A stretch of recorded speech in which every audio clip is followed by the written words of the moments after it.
কিরে তুই এইটাই বুঝিস নাই? এখানে কী করছে সব আগের মতো। দেখ সিম্পলি ভাবনা চিন্তা করলে সব আগের মতো পাবি, বুঝছিস? তোর 5 নাম্বার পয়েন্ট শোন, 4 নাম্বার পয়েন্ট পর্যন্ত সব সেম, বুঝছিস? তোর 5 আর 6 তোর হালকা একটু, এখানে শুধু তুই মনে রাখবি যে এর কাহিনী আছে, আমাদের এডিএসের কাহিনী রয়েছে, এডিএসের কাহিনী রয়েছে, এই কাহিনীটাই আর কি মেইন। আর ওখানে ছিল আমাদের কি ডাইলুটে আমাদের কোনো এডিএস ছিল না, আর এখানে আমাদের এডিএস থাকবে। সো এখানে প্রথমে বলছে যে কী জানিস, আমাদের যে কনসেন্ট্রেটেড মানে কি, আমাদের কি গাঢ় গাঢ় অথবা হলো ঘন, ঠিক আছে? গাঢ় অথবা ঘন ঘন আমাদের ইউরিন কীভাবে ফর্মেশন করি, এর জন্য আমাদের প্রথমে কয়েকটা ফ্যাক্টর দেখে। আমাদের যদি আমরা গাঢ়, তাহলে আমাদের করা লাগবে কি, ওখানে পানি বেশি আমাদের খাওয়া যাবে না, মানে পানি আমাদের কম খাওয়া লাগবে, ঠিক আছে? পানি যদি আমরা কম খাই, সো মূত্রের মাধ্যমে আমাদের পানিও কম বের করে দেবে। পানি কম বের করে দিলে আমাদের কি, পানি আমাদের যেহেতু কম বের করে, বডিতে আমাদের পানি ভারসাম্য রাখার জন্য আমাদের পানি আমাদের বডি নিজে শোষণ করে নেবে টিউবওয়েল থেকে আলটিমেটলি আমাদের কি কনসেন্ট্রেশন মানে সলিড মধ্যে বেড়ে যাবে। সলিডের মধ্যে বেড়ে গেলে কি আমাদের কনসেন্ট্রেট বা গাঢ় অটোমেটিক আমাদের ইউরিন হয়ে গেল, এতটুকুই। এখন আমরা যে পানিটা যে ধরে রাখবো, পানিটা ধরে রাখার জন্য কিন্তু আমাদের এডিএস এখন আসবে, ঠিক আছে? এই এডিএসের কার্যকরটা আসবে। সো এখানে বলছে যে বেসিক রিকোয়ারমেন্টস বা factors for forming concentrated urine কী কী, দুইটা জিনিস লাগবে। দেখে হাই লেভেল অফ এডিএস, এই এডিএসটা আমাদের কেন লাগবে বল দেখি। এই এডিএসটা আমাদের কেন লাগবে, যখন আমাদের এডিএসটা আমাদের হাইপোথ্যালামাস থেকে আমাদের যখন সিক্রেট হবে, তখন আমাদের অসমো রিসেপ্টর নামে যেটা আছে, ওটা আমাদের স্টিমুলেট হয়ে যাবে। এই অসমো রিসেপ্টর যখন আমাদের স্টিমুলেট হয়ে যাবে, তখন আমাদের করবি এডিএস মানে কি, এটা আগে দেখে। এডিএস মানে হচ্ছে অ্যান্টি ডাইউরেটিক হরমোন, মানে আমাদের কি মূত্র বেশি আমাদের যেতে দিবে না। মূত্র বেশি যেতে না দিলে কী করবে, আমাদের যে ডিস্টাল কনভলিউটেড টিউবিউল, দেন আমাদের যে কালেক্টিং ডাক্ট রয়েছে, এখান থেকে আমাদের করবে কি, এইটা তো বলছিলাম তখন যে এটা হলো ইন্টারস্টিশিয়াম, তখন এই যে টিউবিউল থেকে আমাদের করবে কি অ্যান্টি ডাইউরেটিক হরমোন, যদি পানি বের হতে দেবে না, পানি যদি নিজেকে রাখবে, মানে এখান থেকে টিউবিউল থেকে আমাদের ইন্টারস্টিশিয়ামে পানিটা নিয়ে আসবে, ঠিক আছে? তাহলে এডিএসের কাজ হলো এইটা।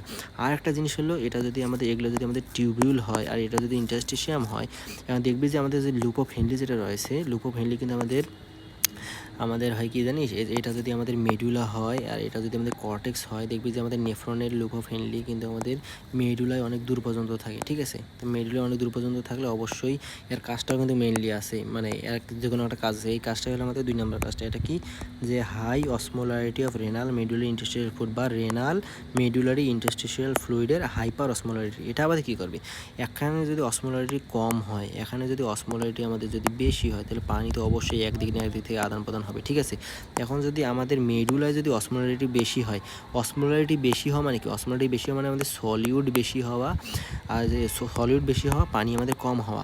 আমাদের টিউবিউলে আমাদের হাইপো অসমোলারিটি, মানে এখানে সলিউড কম পানি বেশি, তার মানে এখান থেকে পানি অবশ্যই আমাদের টিউবিউল থেকে দেখ আলটিমেটলি ইন্টারস্টিশিয়ামে চলে আসছে।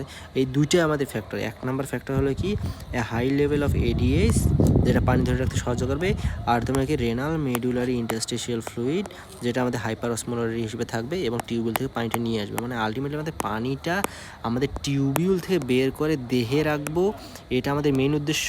টিউবিউল থেকে যেহেতু বের করবো আমরা, টিউবিউলে আমাদের সলিড বেশি থাকবে, এই টিউবিউলে আমাদের ইউরিন ফর্মেশন হয়, সলিড যদি বেশি আমাদের ইউরিনটা হলো আমাদের কি কনসেন্ট্রেটেড ইউরিন হয়ে গেল, ঠিক আছে? আর মেকানিজমটা এখানে বলছে। আর একটা জিনিস এখানে বলছে যে আমাদের যে কনসেন্ট্রেটেড যে ইউরিনটা রয়েছে, এটা আমাদের কীভাবে থাকে, এই কাউন্টার কারেন্ট মেকানিজম হিসেবে, মানে এইটা দ্বারা আমাদের ডেভেলপ মানে প্রডিউস হয় এবং এটা আমাদের মেনটেন হয়, ঠিক আছে? তাহলে কাউন্টার কারেন্ট কেন বলা হয়? কাউন্টার কারেন্ট বলা হয়, এটা যদি আমাদের প্রক্সিমাল কনভলিউটেড টিউবিউল হয়, এটা যদি descending loop of Henry, ascending loop of Henry হয়।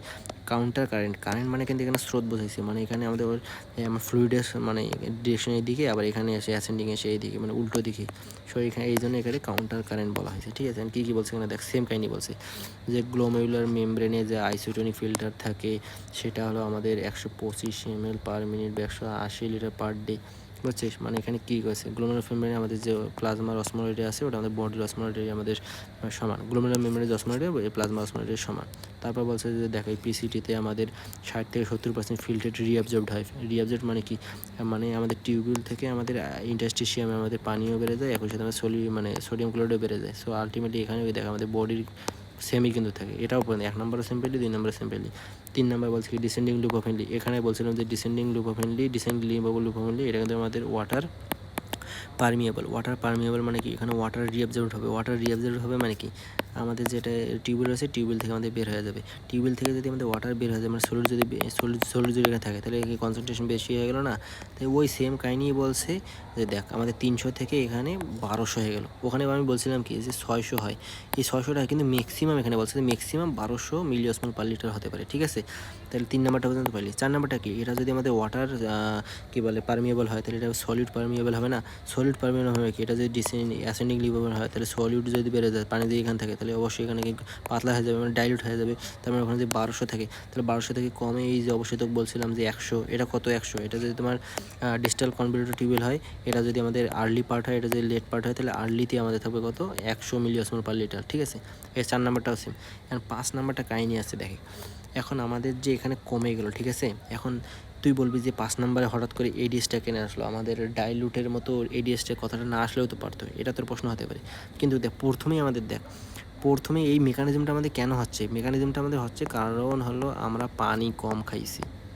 যেহেতু আমরা পানি কম খাইছি এটা আমাদের কিডনি আগেই শনাক্ত করছে। এখান থেকে আমাদের হাইপোথ্যালামাসে গেছে, হাইপোথ্যালামাসে যে অসমো রিসেপ্টর রয়েছে অসমো রিসেপ্টর নিয়ন্ত্রণ করে, ওটা অটোমেটিক আগেই কিন্তু স্টিমুলেট হয়ে গেছে।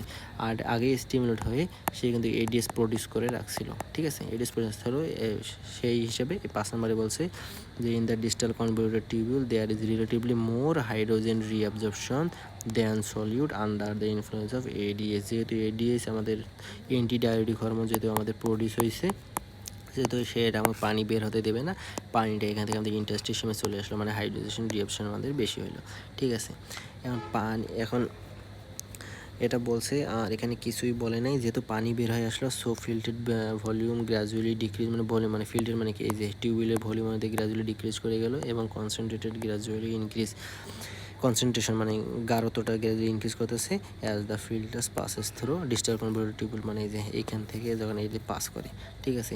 6 নম্বর পয়েন্টটা আরও ইজি, যখন আমাদের কী বলে ডিস্টাল কনভার্টার টিউবওয়েল এবং কালেক্টিং ডাক দিয়ে পাস করতেছিল তখন আমাদের 5% শুধু আমাদের ডিস্টাল কনভার্টার টিউবওয়েলে আমাদের মানে ওয়াটার ডিজেশন মানে পানির 5% শুধু, মানে এইটা যদি ডিস্টাল কনভার্টার টিউবওয়েলের যদি লেট পার্টটা হয় তাহলে এখান থেকে 5% শুধু বের হবে, বাকি 15% আমাদের করে যাবে কালেক্টিং ডাক্টে যাবে। কালেক্টিং ডাক্টে যে এই পানির 15%-এর ভিতর 14.7% আমাদের এই টিউবওয়েল থেকে আমাদের ইন্টারস্টিশিয়ামে চলে আসবে, আর 0.3% শুধু আমাদের ওই টিউবওয়েলের দ্বারাই আমাদের ইউরিন হিসেবে বের হয়ে যাবে। তাহলে আলটিমেটলি দেখ এখানে বলছে যে 15% গোজ কালেক্টিং থেকে 15% যাবে, সেখান থেকে আমাদের 14.7% ফিল্টার ইট ইজ রিঅ্যাবজর্ব মানে বের হয়ে আসবে from collecting duct and remaining এত excretory as urine with a volume, ইউরিনের ভলিউমটা কত 1.5 লিটার পার ডে বা 1 মিলিলিটার পার মিনিট, যার অসমোলেটার হলো তোমার কি 500 থেকে 600। দেখে আগে ছিল আমাদের 300, এখানে হলো তোমার কি 500 থেকে 600, আর ডাইলুটের ক্ষেত্রে ছিল 300 আর ওখানে আমাদের হয়েছিল কত 100। তাহলে এখানে আমাদের দেখে অটোমেটিক কনসেন্ট্রেটেড কিন্তু হয়ে গেছে 500 কিন্তু হয়ে গেছে। সো এই কথাটাই শুধু বলছে, বুঝছিস, এখানে না বোঝার মতো কিছুই নেই বন্ধু।